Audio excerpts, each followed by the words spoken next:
agora chegamos à nossa hora, né? 9h05 da manhã, então acho que é um bom momento para a gente começar a conversar, até para não nos delongarmos muito.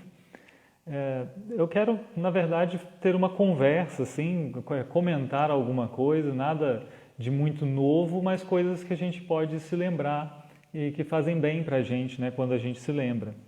Esse é o meu plano para essa manhã. E hoje é a primeira vez que eu faço uma devoção aqui no distrito, né, para o distrito. Isso é muito bom, eu fico com muita satisfação de fazer isso. E coincidentemente, eu fui colocado para fazer esse estudo hoje no dia 21 de abril, né, no dia de Tiradentes. Coube a um mineiro fazer esse estudo no dia de Tiradentes, né? Isso é muito arriscado, de certa forma. Acho que o pastor conselheiro não atentou para o risco de colocar um mineiro para falar no dia 21 de abril, mas o que acontece é que acaba que eu, né, que não me apresentei devidamente, né? Muitos podem não saber quem eu sou o pastor César, que sirvo aqui na cidade de Miguel Pereira, e vim de Minas Gerais, né? Na verdade com uma escala no seminário, de 6 anos no seminário no Rio Grande do Sul, mas eu sou mineiro. E no dia de Tiradentes eu vou me arriscar a falar da Inconfidência Mineira, né? Mesmo sendo um estudo bíblico, a gente tem uma possibilidade de conversar um pouquinho sobre a Inconfidência Mineira. Vocês espero que entendam ao final, nós vamos fazer um pequeno percurso nessa nossa conversa, mas vamos chegar ao nosso objetivo, né? E de certa forma também a Inconfidência Mineira tem uma relação forte com o Rio de Janeiro, né? Com a cidade do Rio também. Basta lembrar que o próprio Tiradentes trabalhou no Rio de Janeiro, a função, uma função que se destacou na carreira dele foi a de controlar a estrada, né, que vinha de Minas para o Rio de Janeiro. E também ele foi enforcado em praça pública no dia 21 de abril de 1792, na cidade do Rio de Janeiro, obviamente, né? Então, estamos aí ligados por esses fatos aí e vale a pena, então, conversarmos, né? Mas eu converso com 3 nomes que não são tão conhecidos assim, né? 3 nomes que são os seguintes: Joaquim Silvério dos Reis, Basílio de Brito Malheiros e Inácio Corrêa Pamplona. Esses não são heróis, na verdade, são os 3 que delataram os planos da Inconfidência Mineira, dos Inconfidentes, né? Delataram os planos dos Inconfidentes. Mas não delataram porque pensassem assim que era uma coisa errada que estavam fazendo, né? Até digo, né? Cada um tem uma visão sobre o que foi feito, sobre esse evento histórico. Não vem ao caso, assim. Não é o meu objetivo elogiar o processo dos Inconfidentes, né? O que eles fizeram, né? Nem criticá-los. É só lembrar. Mas o Joaquim, o Basílio e o Inácio delataram os Inconfidentes não por discordarem do que eles faziam, mas porque eles queriam, com isso, né, com essa delação, conseguir o perdão de suas dívidas, das dívidas que eles tinham com a coroa. Nós vamos voltar a esses nomes, né, ao do Joaquim, Basílio e Inácio a seguir, né, mas é bom lembrar, primeiro, então, o que foi delatado, né, o que é isso, a Inconfidência que eles delataram.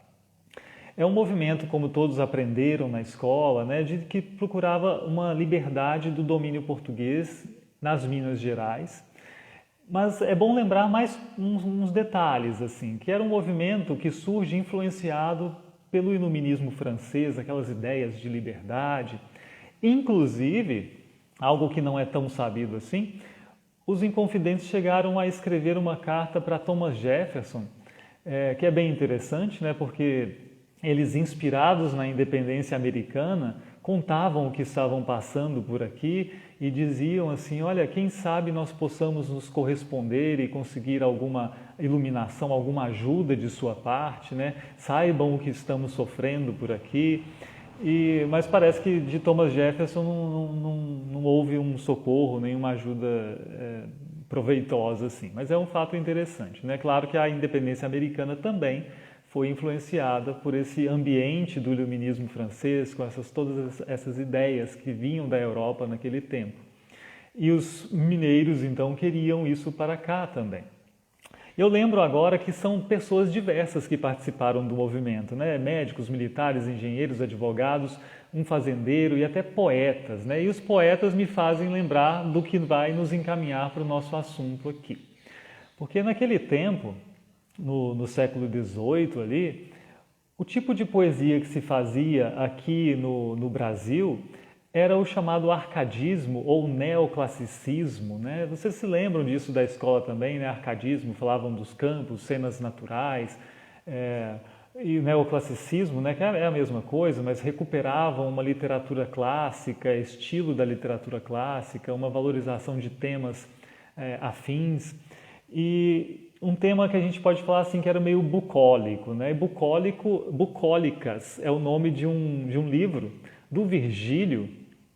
O Virgílio, que é um poeta latino do século I a.C.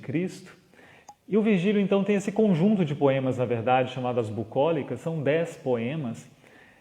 E por que eu vou falar dos poemas do Virgílio? Porque lá no primeiro poema das bucólicas, no primeiríssimo, nós temos um diálogo entre duas pessoas, dois pastores, né? Um tal de Títiro, que é um escravo que tinha acabado de ficar livre, e um tal de Melibeu, que era um dono de uma terra que tinha perdido o seu direito de terra e estava sendo exilado. Desse poema é que os Inconfidentes tiram a frase que está na bandeira de Minas Gerais, né? Que estava na bandeira que eles propunham para esse novo Estado, que na pronúncia reconstruída, né, acadêmica do latim, libertas quae seratamen, na pronúncia mais eclesiástica, libertas que seratamen. Né? Liberdade ainda que tardia é a nossa tradução geralmente, mas no poema, isso é um verso, na verdade, é um pedaço de um verso do Virgílio. E acontece assim, o tal do Títiro, que é um pastor que era escravo e tinha ficado livre, voltou de Roma e o Melibeu, que está passando por ali, pergunta: Melibeu, por que você foi a Roma? E aí ele vai contar que ele foi a Roma porque ele conseguiu a liberdade, ele conseguiu ficar livre de ser escravo e conseguiu o direito de ter as suas terras, de manter as suas terras, de continuar com elas, o que não acontecia com o outro, com o Melibeu. E em certo momento, então, para começar a contar isso, ele diz essa frase, ele diz esse libertas quae seratamen, só que não é um pedacinho, na verdade os versos dizem assim: a liberdade me viu incapaz, ainda que tardiamente, depois que, ao ser feita, a barba caía mais branca. Viu-me contudo e veio muito tempo depois, porque ele já é uma pessoa mais idosa, né? Então ele foi escravo uma boa parte da vida, mas agora ele diz: a liberdade me encontrou, né? Me encontrou já com os meus cabelos ficando brancos e tudo, mas a liberdade me encontrou. E isso vai ser o tema do poema, né? Essa felicidade que ele tem de ser livre, enquanto que o outro personagem está um pouco triste. Os Inconfidentes pegam essa frase e colocam na bandeira, que está até hoje na bandeira de Minas Gerais. Claro que eles cortam, né, a frase, não tem ela me encontrou, me viu, não tem nada disso, e fica só o assunto, né, a liberdade, que a gente traduz ainda que tardia. Mas aí agora eu quero ir para esse assunto da liberdade e pensar que essa liberdade política e administrativa, né, que os Inconfidentes queriam, eles não conseguiram. Né? A gente sabe que o movimento foi desmontado e não foi efetivo. Em parte, essa liberdade, esse movimento não conseguiu conquistar o que queria porque eles foram delatados, né, como nós vimos. Então, antes não houve uma tentativa efetiva de realizar os planos, né? Foi só uma conversas e mais conversas e depois... Agora, por que eles foram delatados? Como eu disse no começo, Joaquim, Basílio e Inácio, eles queriam resolver a própria situação, né? Eles queriam resolver o próprio ganho e não buscar o benefício do todo, né? Das pessoas em geral. E os Inconfidentes, em geral, confiaram nesses três, confiaram no Joaquim, no Basílio e no Inácio. Mas eles não sabiam, e aí vem o nosso assunto, né, que o coração desses três ainda estava preso a outro propósito, né, ao propósito mais egoísta de resolver a sua própria situação. E o problema aqui é que, de fato, o coração humano, não só desses três, né, não só do Joaquim, do Basílio e do Inácio, o coração humano não é livre por natureza para querer o bem do outro, para pensar nos outros de forma livre, porque o coração humano tem um egoísmo em si, né, de partida. E então, na verdade, eu vou dizer o seguinte, o problema da liberdade não é só político, né? Não é um problema da liberdade política e administrativa que eles estavam tentando enfrentar. Existe um problema da liberdade mais próximo de nós e mais íntimo, que é a liberdade no coração, a liberdade para não ser preso aos próprios movimentos de egoísmos, movimentos de rancor, de ódio. Essa liberdade falta para as pessoas às vezes. E aí eu queria ler com vocês então, João, capítulo 8, no versículo 31 ao 34, aquele trechinho muito conhecido e muito famoso e muito usado também, né?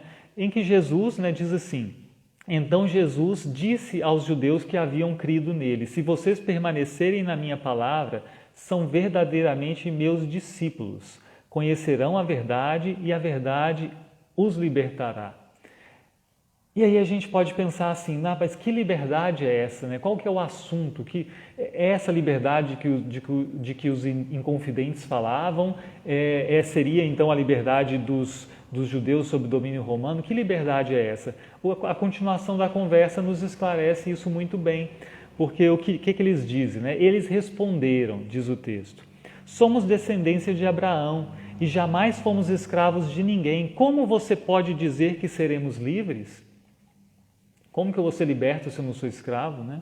Jesus respondeu, e aqui vem o assunto da liberdade.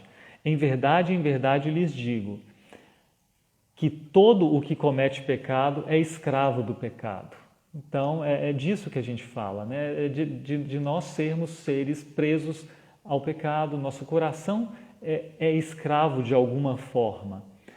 E essa liberdade que Cristo propõe é a liberdade do nosso pecado, né? A liberdade dessa nossa condição. E aí eu quero ler mais um trechinho de Gálatas também, para a gente ir completando essa reflexão sobre a liberdade. Gálatas 5:1. E depois nós vamos ler o 13 também, né? Mas é assim, 5:1. Para a liberdade foi que Cristo nos libertou, por isso permaneçam firmes e não se submetam de novo a julgo de escravidão. Lá no 13, ele vai dizer o seguinte: porque vocês, irmãos, foram chamados à liberdade, mas não usem a liberdade para dar ocasião à carne.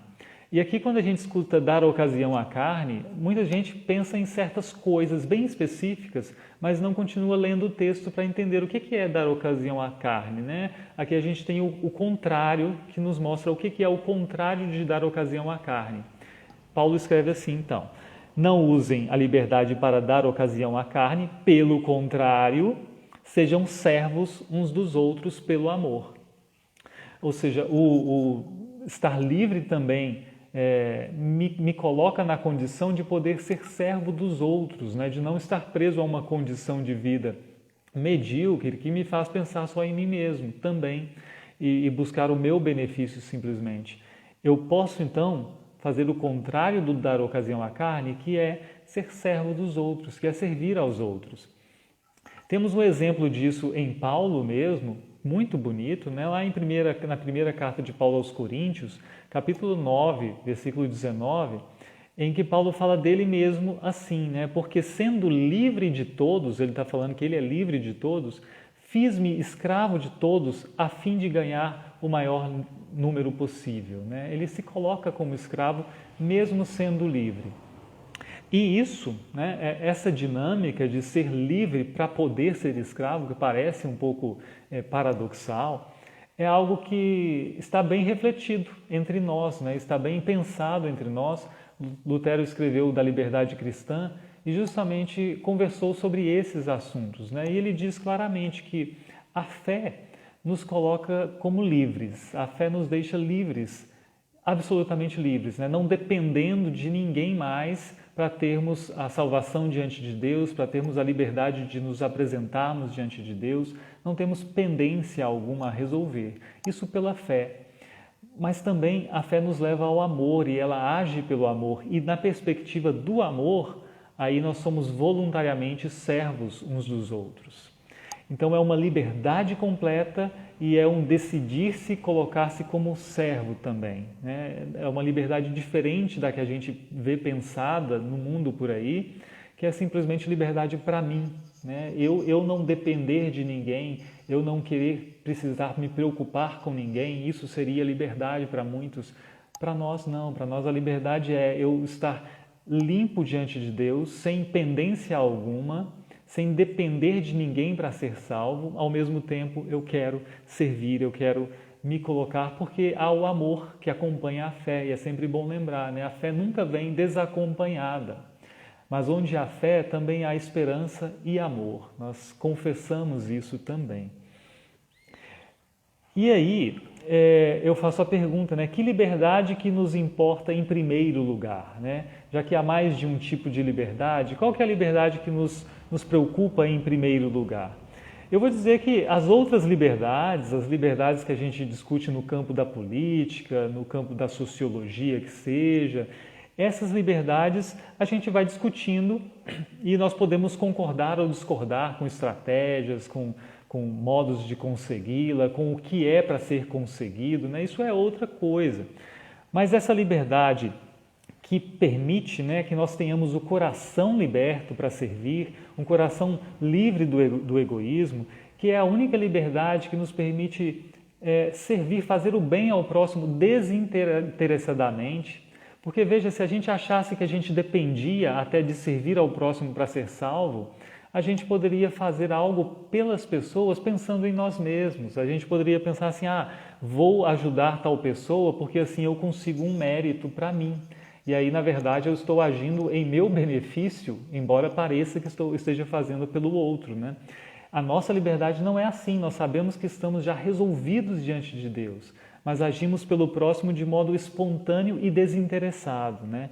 E essa liberdade, que é muito estranha para a nossa concepção de mundo normal, é muito estranho eu ser livre e querer me fazer servo do outro. Porque é algo de fora deste mundo, né? É algo que não vem da nossa velha natureza. É algo que só nos é dado, conquistado e dado pelo Filho de Deus. Por isso lá em João ainda 8:36 nós lemos também, né? Se pois o Filho os libertar, vocês serão verdadeiramente livres. Essa é a liberdade, né? Essa é a liberdade que o Filho de Deus nos dá. E não é algo que nós construímos com o nosso esforço. Não é algo que nós lutemos por isso, né? Simplesmente nós temos comunhão com o Filho de Deus, nós nos aproximamos dele, nós vivemos a partir dele, sustentados nele, e assim nós somos libertos para vivermos a vida verdadeira, a vida que mais faz sentido neste mundo, que é a vida de amar a Deus sobre todas as coisas e ao próximo como a nós mesmos. E assim nós nos fazemos servos também. Não é isso que é? Eu entendo que sim, né? Eu entendo que é isso que acontece, sim. E por isso eu peço a Deus que abençoe a vida de vocês, né? Que nos abençoe profundamente, para que nós possamos viver isso dia a dia, né? Voltando ao nosso batismo, lembrando do nosso batismo, quem é que nós somos, né? E sabendo quem é que nós somos, nós possamos viver de acordo, né? De acordo com o que nós somos, pessoas que vivem no Espírito. É isso que eu queria conversar com vocês neste dia, né? Um dia do nosso calendário cívico, não é um dia, obviamente, especial do ponto de vista do nosso calendário litúrgico, ele não aparece no calendário litúrgico. Embora haja uma tentativa de aproximação entre a história de Tiradentes e a história bíblica, né, a história de Cristo, isso a gente vê naquele quadro do Pedro Américo, Tiradentes esquartejado, que aparecia nos livros escolares sempre, né? O Tiradentes ali, esquartejado, tem um rosto parecido com o de Jesus, né? O rosto tradicionalmente entendido como seria o de Jesus. Há um crucifixo nesse quadro, né? Há toda uma tentativa de associar a figura de Tiradentes a uma aura religiosa, né? Uma aura parecendo com Jesus Cristo. Então, houve essa tentativa, né? Mas é claro que há uma diferença gigantesca, né?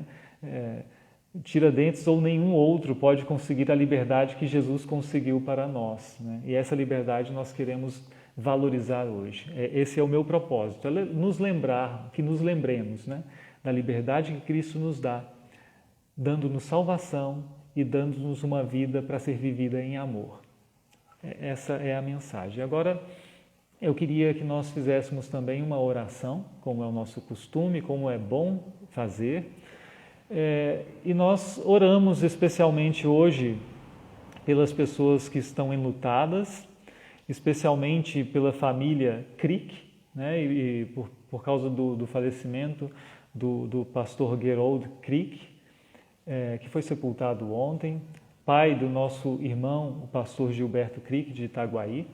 Nós pedimos a Deus então que abençoe a família, que os conforte e console nesse momento de intensa dor, de intensa dificuldade, claro, porque a morte ainda nos provoca tanto sofrimento, né, nesse mundo. E esse mundo hoje que está cercado disso, não é difícil percebê-lo, né? Oramos também pelos enfermos e por nossa igreja, certamente. Convido vocês, então, a me acompanharem nesse momento de oração. Querido Deus, nós te agradecemos pela noite que passou, pelo dia que nasce, te agradecemos por teu cuidado, pelo cuidado que tens com a criação e conosco especialmente.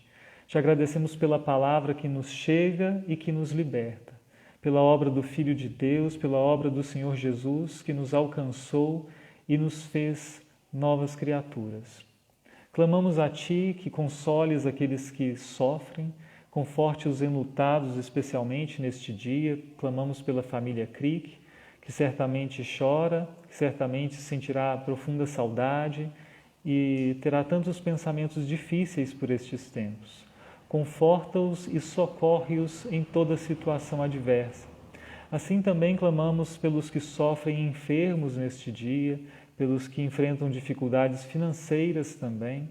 Colocamos todo esse sofrimento que há no mundo hoje em Tuas mãos e dizemos: tem misericórdia, Senhor, tem piedade de nós.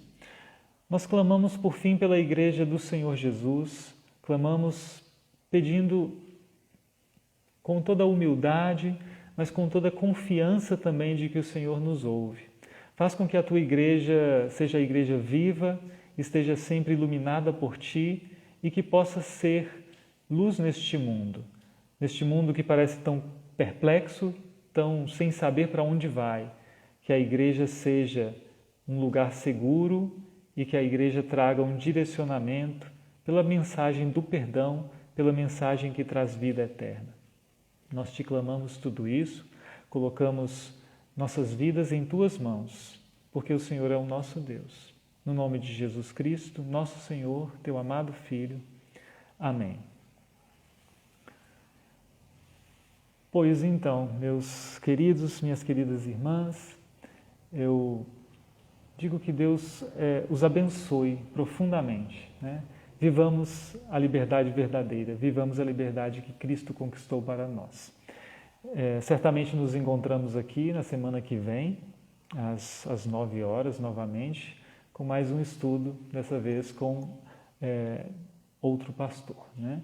E espero revê-los em breve. Deus os abençoe, Deus abençoe cada comunidade do nosso distrito. Um grande abraço e até a próxima. Eu digo bom dia para todos vocês, né? Eu perdi os comentários aqui, mas eu vi que muitas pessoas se manifestaram, disseram um bom dia, né? E isso é muito bom. Eu reajo aqui nos comentários em seguida. Um grande abraço e até a próxima.